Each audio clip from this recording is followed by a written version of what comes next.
I think the other thing too, when it comes to branding and authentic voice, as a business owner, we need to give ourselves permission and take responsibility for the ways that work for us. Welcome to Seven Figure Copy, the show where I teach you how to create powerful strategic messaging so you can attract high-paying clients and scale your business to the next level with ease.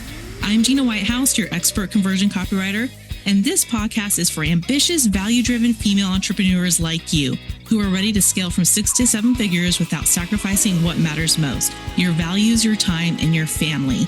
In each episode, we'll dive into the art of crafting persuasive words for high-converting websites and sales pages, and you'll learn strategic copy techniques so you attract premium clients and boost your revenue.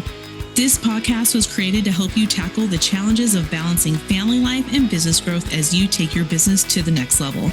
If you're ready to add a trusted partner to your team, making sure your message is compelling, consistent, and impactful, then you're in the right place. Hello, everybody. Thank you for joining me on the Seven Figure Copy podcast today. And I am Gina Whitehouse, your host. Today, I have a special podcast for you, a special episode, and I am bringing on my friend Kat Stuerzel.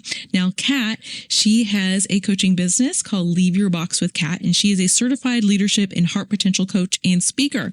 And the reason why I wanted to bring her on today is because she talks a lot about how being your authentic self is really your superpower. And this season, we're talking all about how to position yourself as an expert.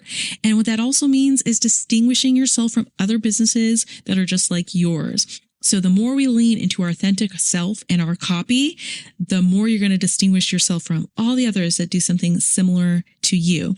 So listen in. We're going to have a great conversation today, and I think you're really going to enjoy it. Kat, I am so excited to have you here with us today. Thank you.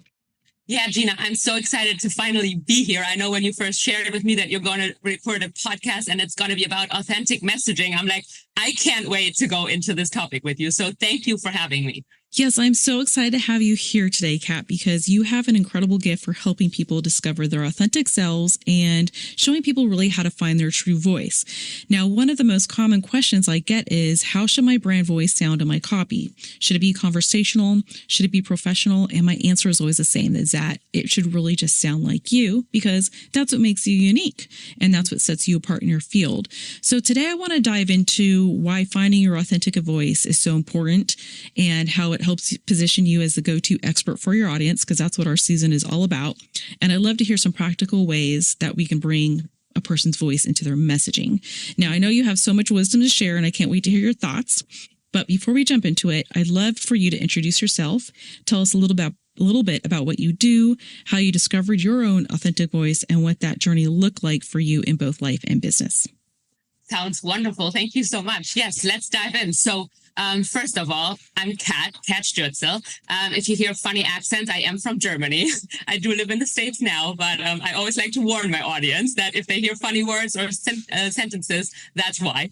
And yeah, what do I do like on a regular basis? I actually work with individuals and organizations on teamwork, on really self-expression. You know, when you think about a team, really highlight every individual's strengths and roles to really create that synergy within a group. And how did I get there? How did I find, my authentic voice, my brand, my business? Was really that, growing up in Germany, it's a very rigid kind of culture, right? There's a lot of like right, wrong, good, bad, very rigidity type of vibes going on. And so I grew up kind of learning, okay, here's what you're supposed to do, and here's what we want to see from you. And every time I kind of like hit these boundaries of like what was expected, I was kind of like picture this little child, like looking up, like, okay, am I doing okay? Am I doing okay? Right. And so this, I want to say character trait of comparison really like started to, become my guidepost versus really thinking about what matters to me. How can I show up authentically? And how can I express myself? Like I remember as a teenager, I would go to parties and I would look really up, like I observed everybody, right? Now it's like, okay, what makes people funny? And I tried to like almost copy them, like to be like, okay, so the group is laughing about this. How can I make that kind of joke? And Gina, what I found out was that by trying to copy somebody else, I was actually not being myself at all. I felt often very like lonely. I felt like I wasn't really belonging and wasn't really seen for who I am. And looking back, right, as an adult, as a, certified coach now, I can see that because I always compared myself and because I always just tried to be someone else, of course people couldn't see me. And of course my humor wouldn't come out, right? Because my humor isn't the same like everybody else's. Right. And so throughout my life then, in college, I started to slowly but steady pick more of like what mattered to me. When I came to the States in my internship, like there I was away from like my trusted advisors, right? And the time difference, I couldn't just call home and be like, hey, I'm facing this decision. What would you do, right? So for the first time, I found myself in, I want to say solitude, and had to figure things out on my own. And through that, I really found out, well, here's how Kat thinks. Here's what Kat feels in certain moments. And slowly but steady, and I always say it's a process, I've learned that being me is actually, my best bet. Like trusting myself, learning that it's okay to make mistakes, learning that it's okay to grow, really has helped me stay true to who I am. And I've learned that the right people then will also, like, you'll just meet the right people, I want to say. Like everything's easier when you're yourself, because there are other people out there that are actually looking for exactly that is you, like who you are, right? And so while it seems scary at first, actually being your true self will just make it easier in the long run. And I'm gonna stop right here, and I'm gonna let you ask some questions maybe, because we both know I could go on forever. Well, you and I can go on forever together because we just get really chitty chatty with each other. Yes. True. Well, thank you for sharing. Let me ask you, in your own business, when you first started your business, did you kind of think like, oh, I got to conform to everyone else, or my website's got to look like everybody else? Like, how did you approach it when you just put yourself out there the first time? Yeah, thank you. Great question. So funny thing, I just recently talked with a friend about that. And so in the very beginning, right, I started to build my coaching practice next to like my full-time job, right? I was still working in HR, and then I worked at a university in career coaching, and I slowly but steady started to build the practice. And in the very beginning, I was literally just truly following like what excited me, right? Like I hopped on like Instagram and Facebook stories spontaneously. I had this format like Wisdom Wednesday where I just freely spoke from the heart, where I was like, hey guys, I just experienced this, that, the other. Here's how I handled this. Perhaps this helps you. And there was just a lot of like lightheartedness and a lot of just flow and fun. And so I didn't really worry about how I was perceived. I was just truly sharing from my authentic self. And, I got fraction from that. Is fraction the right word? I'm not even sure, but traction from that. Like people would see the things online. They'd be like, oh my gosh, I loved your energy. I love what you said. Can you come talk with our team? And I'm like, sure. So things, I want to say, develop very naturally. Then came the summer, and like last year, and I jumped full time into entrepreneurship. And I will say at that point, I was like, oh my gosh, I need to follow this blueprint, that blueprint. I need to sound like this, that, the other. And I kind of like felt like by the end of last year, I felt kind of stuck. I was like, oh, like it's not fun anymore. I don't feel like myself anymore. People were like, hey, where's your fun, authentic self? And so I've actually like in between the years, I'm always having this reflection period. And so I was really thinking about, okay, what has really worked for me in the beginning? How do I want to run my business that it's really, truly in alignment with my values? My top three, right? Authenticity, freedom, growth. And I will say I really made this commitment to myself at the beginning of 2025 that while I do, of course, want to sound professional, I want to sound professional in the Kat way, right? So it has been a little bit of both on my journey, but I will say when I work with my clients, some of them come to me for, building, establishing their business. And I always try to help them figure out what is their unique strengths, their unique values that they can then play with, putting on their website, putting in their contract, like that type of language. And for me, it has been a little bit of both, but I want to say, really speaking from your heart, looking what everybody else is doing, maybe, but only as an inspiration. And always, I want to say, let it run through your authenticity filter and think about what really works for you. And I know when you and I worked on my website together, right? Like there have been a couple of things where you proposed to me. You're like, hey, like some coaches or some entrepreneurs do this. Like, does this sound right? Like right for you? And there were some things where I'm like, this is great. Let's do it. And others where I was like, that's not really me. Like people would be surprised if they see that. Right. And I like that you took that time at the end of the year to go back and revisit what you had, like how the way you're presenting yourself online, maybe even your copy, your website, like whatever you're putting out there, right, to show yourself. Because even over a span of 12 months, we change, or we figure out, like we become more comfortable in ourselves as business owners too, and just people. Yep. Right. 100%. So I tell people, like, especially when they're first starting out in their business, you just put your website together, you put it out there, but go revisit it 6 months later, and then another 6 months or a year later. And it's okay to make changes.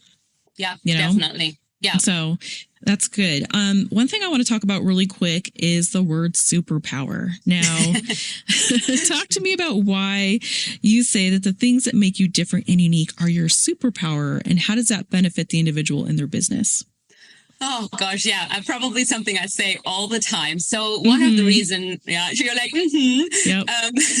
One of the things that I've noticed in my own growth journey and the journey of my clients is sometimes it's the things that we take so for granted about ourselves that are actually very, very unique about ourselves, and that are in the purest and firmest purest and truest sense our superpowers, right? And a lot of times we don't utilize that to set ourselves apart. So for example, in my case, my energy, my joy, my attitude of, well, why not? Let's just try it. Like I took that for granted, or worse, even like for some people that has been quote unquote too much, right? And so when I take that aside, though, when I don't show that, don't utilize that, like, for example, if you would take the colors off of my website, if you take the confetti out, like it would, like a big part of me would be missing, right? Like the core of who I am would be missing. And so, I really believe, like, if we, and like as a business owner, we're facing challenges, we're facing roadblocks, right? And I always say, if we know what makes us unique, like if we know what our strengths are in the core of our beings, then, and we reflect on, right? Already, reflection is a big part of what I do. Like if we reflect on how we have used that superpower to overcome previous challenges, we're constantly drawing a little bit of confidence to keep going, to overcome the next roadblock, to really, set yourself apart with your clients too. Like they know one thing, that I will always be there. Like I'll always cheer them on no matter what, right? And so not a lot of people have the energy to do that. Well, I do. So why wouldn't I utilize my superpower to support them? Does that make sense? Yeah, no, it does make sense. Okay. And it kind of reminds me, I like to go on Instagram, and maybe like once a month or every other month do like one of those, hello, it's me again posts. If you're new here are some facts about me. And I just love to like list those things, like, well, I love the color purple. My favorite TV show is Beverly Hills 90210. Yeah. I got to live in Italy for a year and I love to eat cheese. Like, that is what makes me. I love to read nonfiction books, whatever. And even just by posting like little small things like that, or sharing it. I have that in a few email sequences that go out to my list. Sharing those kind of things creates those connections with other people, even small stuff like that. Yes. Yeah. I mean, when you think about it, behind every business owner, and especially in entrepreneurship, I want to say there is a human being on the other side, right? So like, why not? And I actually, I made a note earlier. I'm like, like when you create your brand as an entrepreneur, it's kind of like your permission slip to show your authentic self to the world. Like I know I left like my last job because I was like, okay, I like coaching the students, but I wanted to be even more of me. Like I wanted to even less worry about what would other people think when I was coming with my full self, right? I mean, I bring like a huge music speaker to like my engagements. And when I work, for a different brand, like a different organization, I'm like, okay, like, do they want that? Do they like that? Is that okay? And when I'm showing up as Kat, I have the permission to do so. Now, does everybody out there like that? No, I mean, like the other day, I met somebody whom I attended leadership class with, and he's like, "Well, I want to get you into our organization, and I know it's a bit more corporate." And I was like, "Hey, thank you so much." And I'm like, "Are you sure they're ready for me?" And they're like, "Well, they better be, right?" But like there will be Yeah, people that it doesn't like connect with, but that's okay because then that's not your yeah, people. exactly. Yeah. Exactly. Let's talk really quickly about we don't have to spend too much time on it, but I'm thinking like, why do you think so many people really struggle to sound like themselves in their copy or are hesitant to really let their authenticity stand out? Like, what are some of those fears that you come across a lot? Yeah, I mean, like you mentioned early on, right? Like people worry about should I sound professional? Should I sound conversational? What should I do? And I mean, we learn early on as kids, right? We go to school and we're learning this is what you're supposed to do. This is what you're not supposed to do. Here's what you need to do to fit in. And like I think a lot of times we're afraid that if we go off the playing field, I want to say that people will look at us and be like, well, what are you doing and why are you doing this, right? I feel like we need to like make a little bit of peace with if you're building your brand, you're going to stand for something and some people are going to love that and other people are going to be like, not my thing. And I think that's where Yeah. people are a little bit afraid to like really show their truest self because they're afraid of, what do other people think of me? And I mean, I faced that fear at some point in my journey as well. You know me. I'm very colorful, very outspoken. Like I mean, in every speaking engagement, I share stories that I didn't plan out before because that's just who I am, right? And yeah, you really want to let go of that fear that other people might not like you because it's gonna happen eventually. And when you think about it further, though, it's actually a beautiful thing because is really the goal to be loved by everybody? I personally don't think so. I think you just have something unique to share, want to put that out in the world. And like I said earlier, the right people will glue. I mean, because there are so many people out there. I thought about this while I had my morning coffee. I'm like, how many people are on this world? I don't know. But like, you know me, numbers and math, it's just not my thing. But there are a lot of people, right? So we need a lot of different, copywriters, coaches, whatever there is, right? So Right. There's someone out there for everybody, right? yes. If there was only one copywriter, I mean, how could you even get into her schedule? Yes, Because of her exactly. schedule. Yes. Yeah. I heard you talk with your Yeah. last guest about, how do you honor family life and everything. And I'm like, well, setting boundaries, right? And so if you would take on everybody and their Yeah. brother, So Oh, no. Oh, yeah. No, that's good. Yeah. And it's okay to be okay that not everybody's, or you're not going to be everyone's cup of tea. But I know it's hard, especially for us people pleasers, because I know I can definitely fall into that category, but it's just something over the years that, just got better at. God's just showed me like, just help me along, let's just say. But yeah, good stuff. Okay. Let's get into some practical ways. What are some practical ways that we can start identifying our authentic voice? Yeah, I mean, I remember when I first wrote my website copy, I just wrote straight from the heart. I guess I had somebody that I was working with at the time in mind, and I'd be like, okay, when they came to my website, like, what would they, want to see in terms of like the information they're looking for? But then how would I explain that? I really just wrote straight from the heart. And so I think if you're writing your copy, just do that. I think Brené Brown calls it like shitty first draft or so. Write that out and really notice, okay, what are some of the things you're saying? I know when you're working with you, right, you're asking like, okay, what are some of the phrases that you're saying frequently? I think that's where I had to reveal the superpower thing or the let's go or something, So, don't be afraid to write out first, like how you would just speak. I know, I shared with you in our like pre-conversation, speaking is much more my medium than like writing. So, I wouldn't be afraid to like, if you create a post or so, talk it into like your phone so that you're having more of your authentic voice.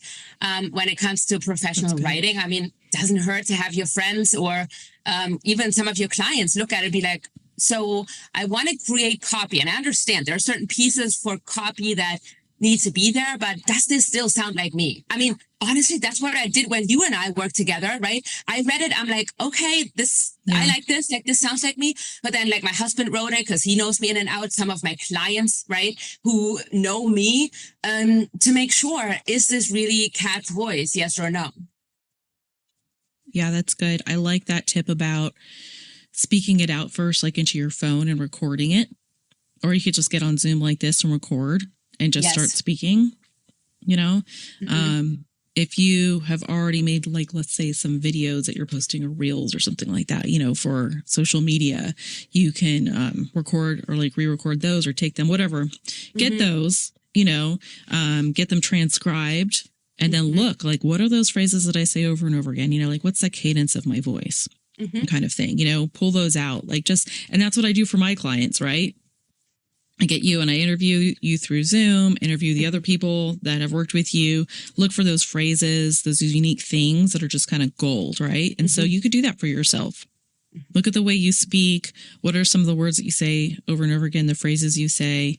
Pull those out, put them in a document, put it on the side of your desk. So whenever you're Yeah. writing something, you can kind of like sprinkle it in, Yeah. Yeah. Um, even if I'm thinking right now, like, um, let's say you're making some kind of video, Hmm.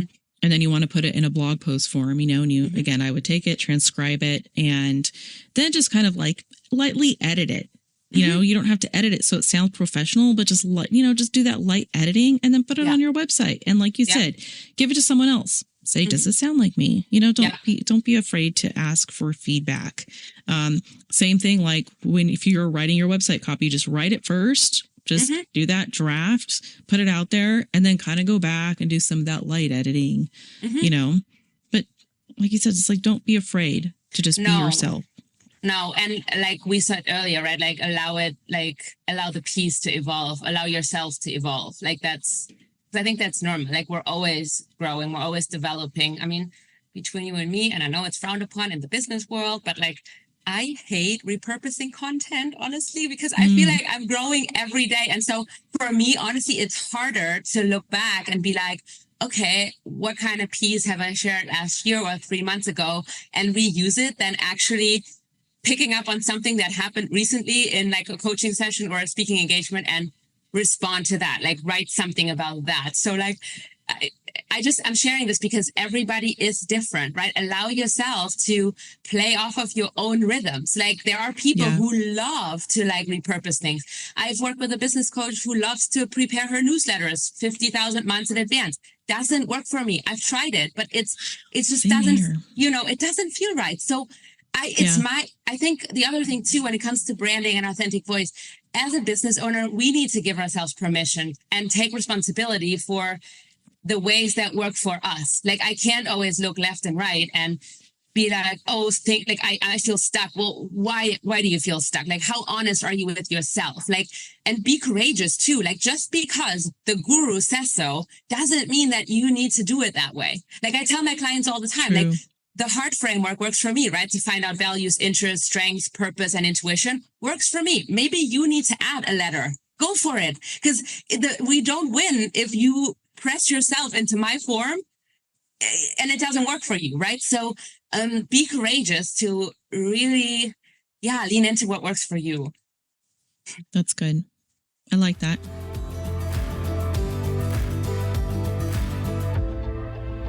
All right. This has been such a good conversation, Kat. I love what you have shared about your superpower and just being your authentic self. So let's wrap up really quick and just kind of go through those tips that we're giving to our listeners.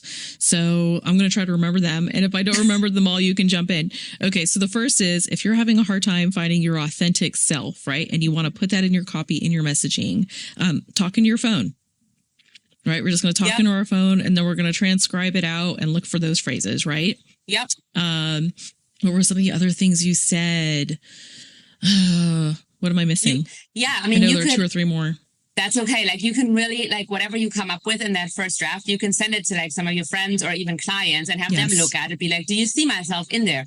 If you were to come to my website, do you miss anything? Like, because sometimes we're so close to our product, right? We don't see it. So Absolutely. yeah, really take that help.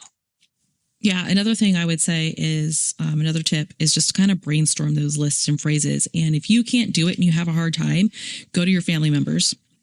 Ask them, what are the things that I say all the time? Yeah. And then ask them like other things like, how would you, I'm trying to think of how I would phrase this question. Like, what would you say, like, my tone of voice is, you know, Yeah. like, am I calm? Am I gentle? Am I excited? Do I talk fast? Do I talk slow? Do I have a high tone or a low tone or that kind of thing, you know, and ask a couple of people, ask friends, ask family members, see how they describe you, you know, and then go back and look at everything that's written out and kind of use that as a litmus test. Like, do I sound the same way that people, or what I've written here, does it sound the same way that people have said I am? And if not, then just go back and make tweaks. Yeah. And oh my gosh, now that we're talking about that, I love that too. Cause you can almost take it as an audit. Like, okay, here's how I want to come across. Like, here's my intentions. How do other people view me? Like, is it aligned? Right. So like, that's interesting too, to look at both of these sides and be like, okay, if I want to come across differently, like, you know, what do I need to tweak to kind of meet people where they're at? Like, without losing yourself, right? I'm not saying put a mask on or like hide or something or change, but sometimes there is a clash between your intentions and what people view as your authenticity out there. So, yeah. Yeah. And then the last thing I would say is just don't be afraid to be yourself, because that's what's going to distinguish you from all the other people out there. Yes. You know, I work with a lot of different types of people, a lot of coaches, consultants, you know, in that space. And one person I've written for is like a lot of health and fitness coaches. You know, there's like a lot of them out there, right? Yeah. Just like there's a lot of other life coaches and, you know, right. And so you got to be yourself, because you're going to distinguish yourself from all of those other people who are out there. 100%. You know? Yes. So, yeah. And the more you are yourself, you just really attract those right fit clients. Yes. You know? And, you know, I always say, like, you don't want to, like, the last thing you want, right? We're so worried about, okay, do we sound professional? Do we sound the way our clients want to hear us? We're so worried about that. What if we were more worried about the fact that when they view you online, like your website, your social media, whatever else it is, and then they meet you, right, in their first Zoom call or at a presentation or something, and then they're like, oh my gosh, like, that is not the person that I saw. So true. Right? Like, what if we would Totally be more different, afraid about that? Yes. Right. So, I mean, the other day I had somebody like refer me to somebody. Now, the last thing I want is be completely different when we hop on that call than what the person described me as. Right. So, like, what if, like, how would you show up if you'd be most worried about, like, being your authentic self? Like, how would you show up then versus being worried about, like, to meet a certain expectation from somebody else? I mean, honestly, that's probably my number one tip that I want to give the listeners and everybody in the world, that, you know, you are you out of a reason. Like, we're meant to be different. We're meant to be unique, and utilize that. And the right people will find you, because they are going to look for you. Good. Yep. You're right. Okay. Let me ask you the question that I ask everybody who comes on here. So, to all those female entrepreneurs that are out there, you know, who are working their business, what's one piece of advice you would tell them, on how to, you know, what's something that someone's told you or something that you live by that keeps you, going as an entrepreneur, but still keeping your family and your personal life thriving? Yeah, great question. I've loved that so far when I listen to the other episodes too. And for me, I mean, I love my morning routine. That's holy to me, right? That includes a walk outside with the dogs. That includes movement, some form of. That includes by now actually not really taking calls before 10 a.m. I mean, I have an exception. Like, one of my favorite clients, I know you're not supposed to have a favorite one, but I do have, no, I'm kidding. They're all my favorites. But one of them now has a call with me at 7 a.m. on a Tuesday. I'm okay with that, right? But I probably wouldn't do that every day of the week, because I need to fill my cup so that I can be there for everybody else. And then really, being selective, I want to say, with the people you're working with. So, like, if you have an off gut feeling about somebody, it's okay to say, hey, I'm not sure that I'm the right fit for you, right? Like, there are other, like we just talked about, there are other coaches, other like service providers out there that might be a great fit, because if I'm not excited about the person that I work with, then I can't be my best self and I don't serve them, right? So making sure your cup is filled and really trusting yourself that you work with, quote unquote, the right people. And I'm saying that without judgment, right? Like, it's normal that there are people coming your way that where you know instinctively that it's not really a right aligned fit, and that is okay. Like, give ourselves permission to set boundaries on that end too, because when we create space on that end, we again have the space for the right people to come in. Yes. Very good. Thank you. I like that, what you said about filling your cup. Yes. Same cheers. here. I've got my morning routine. Yes. Absolutely. To fill my cup. Okay, Kat, how can people find you? Well, that's another great question. So on Instagram, the handle is literally just called Leave Your Box with Kat. And they can also come to my website, www.leaveyourboxwithkat.com. And, through, like, if you want me as a speaker or so, there's a form under speaking you can just fill out. There's the coaching page that I've written with the wonderful Gina. These are the main two channels. I mean, on LinkedIn, I'm Ask Katharina Stuerzel. But on Instagram, website, like, you definitely find me there. So I'd love to. Oh, Gina, as we're talking about this, the podcast, my podcast too. That's the Unbox. Yes, that's the Unbox Your Heart Potential podcast right now on Spotify, but it's going to get to YouTube and I think all the other platforms very soon as well. Thank you. All right. Well, thank you for joining us today, Kat. Thank you. Thanks for tuning in to this episode of 7-Figure Copy. If you've enjoyed the show, don't forget to leave a 5-star review on your favorite platform and follow me on Instagram for more insights. Can you think of one female entrepreneur or small business owner right now who could benefit from listening to this podcast? Please share this episode with them. And if you're ready to hand off the copy for your website, emails, and sales pages, head over to www.whitehousesm.com to book a complimentary copy chat with me. Let's partner together to take your business to the next level.